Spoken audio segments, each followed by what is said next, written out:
সময়। এই সময় আসলে কি? এই সময় একটা সরল রেখা তো কখনোই নয়।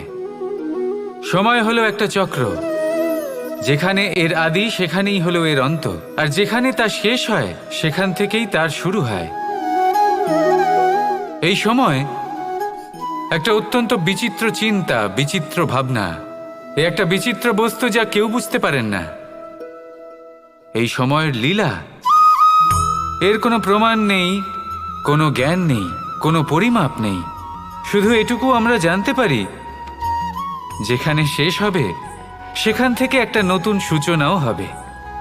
যা আজ আপনার কাছে আছে, কাল অন্য কারোর কাছে যাবে, তারপরে তার কাছ থেকেও অন্য কারোর কাছে যাবে, তারপরে তার থেকেও ছিনিয়ে নেওয়া হবে।